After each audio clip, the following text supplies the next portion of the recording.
Hi everyone, right, we've got another video here and this is Santo Domingo. You may have seen Darjeeling earlier today. I just thought it'd be quite good to do a follow-up from another tea or drink based game to another hot drink. This is going to be based on the location. Now, it happens to be a very nice coffee that I've brought back from the country of Dominican Republic, where Santo Domingo is the capital, and I happened to visit in October. I don't know why, but I've actually noticed I've now visited over 80 places around the world which are named after board games. Why is it next to Port Royal? Well, two things. Firstly, it's the same artist, an artist I've mentioned many times called Clemens France, who's done a fantastic job. I really like his artwork, particularly for Port Royal. A separate video will be made for that. That was the first in the series of Port Royal Universe games and follow-up expansions such as this one, The Adventure Begins, which in this instance is a German edition. So this edition actually is kind of German too, as you can see from the text, but everything is in English and in German, and I'll be doing a video for that in due course. And for those people who have mentioned such things before, it's going to be this way around. Actually, there's another expansion in here, which is because cubes aren't used in the base game. That's going to be for another time. Today, we're talking about Santo Domingo. Set in the same universe, it's about piracy, as that might kind of suggest. It's a quick game, 20 to 30 minutes, 2 to 6 players in the family category by Pegasus Spieler, by Stefan Risthaus, who you might have heard do some other games as well. This is a reimplementation of his game called Visby.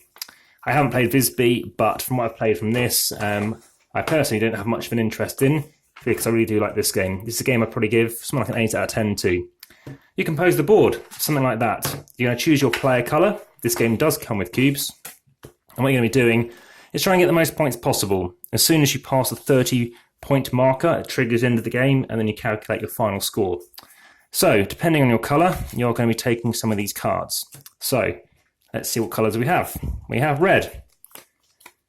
We have this kind of grey. We have black or dark grey. We have green.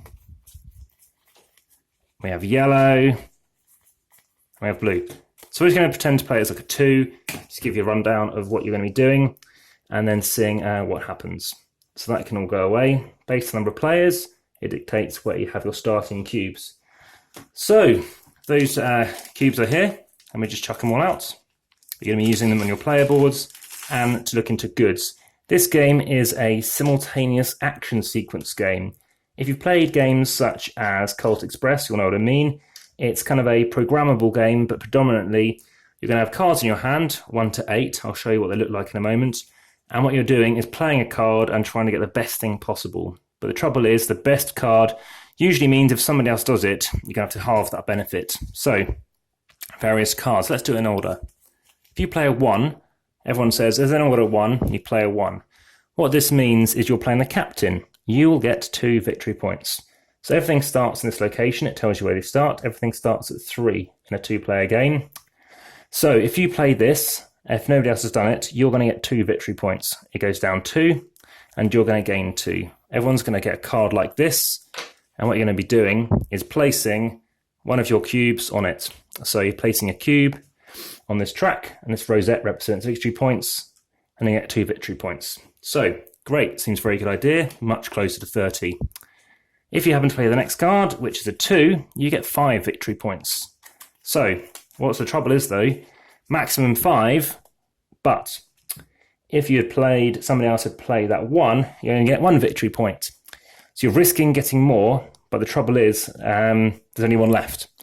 So the risk is getting something better, but it can be later to get any remaining points.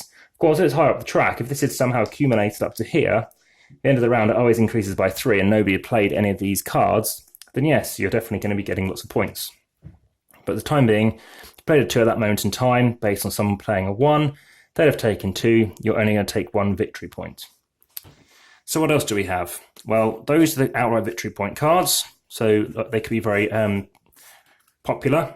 Now, if 2 people play a 1 at the same time, you share it, you get 1 each. In this case, you'd get 2 each, maximum 5, so you'd share 2 each if there's 2 available. If there's only 2 available, you're going to get 1 each.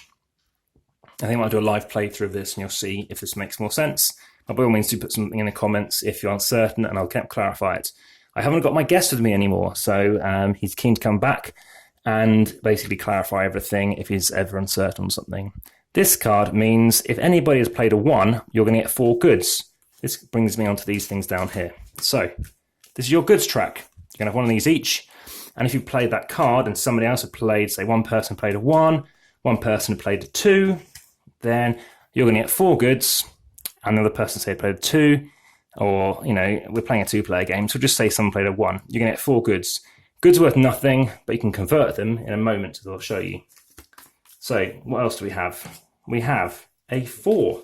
A 4 is also a blue, so also a good card in terms of goods card. And in this case, you can get a maximum 3. So before, you could have got 4 or 2. This one is you're just going to get 3. So it's similar to this. You're just going to get exactly 3 goods. So you'll be moving up the position relative to what you've just done there. If you happen to play a 5, let me just find the 5 card, you're going to get unlimited. So again, they could have taken all those goods, but if there's anything remaining and you're way up here, you're going to get unlimited. So you could get tons of goods. Moving on to card 6, is the final of those kind of goods cards. You're going to get 3 victory points for anyone who's played a 4 card. That 4 card, remember, gives you 3 goods. So maybe they're after goods. Whereas if somebody's played a 5, which is unlimited goods, so that's remaining, you're going to get 1 victory point. The point is you don't know what people have been playing. Moving on to card 7, it's penultimate card. This lets you trade. So what you're doing here is however many goods you have, so you've got 9, and this is where the goods marker is, you're converting 9 to 1. So that's going to go to 1, and you're going to get 4 victory points. So it's very good. And then what happens is it moves back 2 positions. 1, 2. That is only, though, if somebody else is doing it. So if you're there by yourself, you're going to score that, and then everything it always resets back to 0 once someone's used this card. But if somebody happens to go there with somebody else is there, then it goes back 2 positions first. So what was going to look quite lucrative goes back 2 positions, and your exchange for points isn't nowhere near as good. The final card is called the Beggar. The Beggar is all about bringing your cards back. So all those cards you've played, you cannot use until the end of the round, or basically until you've used up your last card. If you use your last card, you then are going to get these points. You're going to get goods if you've got no cards left. So no cards left to play, you're going to get 4 goods. If you've got 1 or 2 cards left, you can get 3. 5 to 7 cards left, you're going to get 1 point. So it's all about when you want to play those things out. Apart from that, you can also get 2 goods if you've to do with the 7 as well. So in this instance, if you've played that one, you can actually gain some more goods if you've played a 7.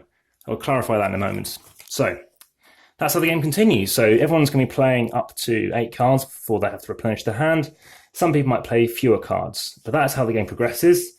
And once you've gone past 15, it flips over, and basically it becomes, that one, it never goes past 15. This goes up to 30. So as soon as you get off the charts, that's when you're going to start doing your final score, and your score could be something like 37, because the very last part of the game, as soon as somebody goes past it, you convert whatever goods you have at 3 to 1. So that's lots of use to try and do that, and basically that's the game. So I mentioned about this card here. In a 2 to 3 player game, which is what I'm representing here, you won't actually score anything. But if anybody else in a 4, 5 or 6 player game happened to have played the 7 card, which is about putting basically scoring stuff, in that turn, you're going to get 2 goods for each person who does that.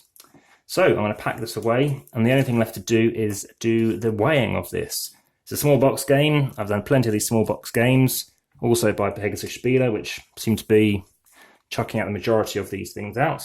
So the game comes with 6 of these things here. You're going to get 6 of these goods things here as well. I tend to stack them all on the same thing. Very small space for what it needs. I don't bother sleeving it. These don't have to be in order, but obviously it's just to show people when they first play it. It's handy to have them in that kind of orientation. So, chuck everything back together, make sure you keep things in the right order, and then we're ready to see what is the weight, which I wasn't going to take a guess as to how much it does weigh, but I'm going to guess, I don't know, 350, 450 grams, something like that. Did actually have an elastic band, I thought, somewhere, but I can't see that presently. So that goes in there. There's no expansion that's come out for this. I think there was a small expansion called the Silver Train for some reason that, of all people, Rado happened to was about to trade with me, but he'd already moved back to America from Malta. So whilst I met him, it wasn't at the time that I was planning to get it off him for a couple of euros. But now let's get on to the weighing. Cool.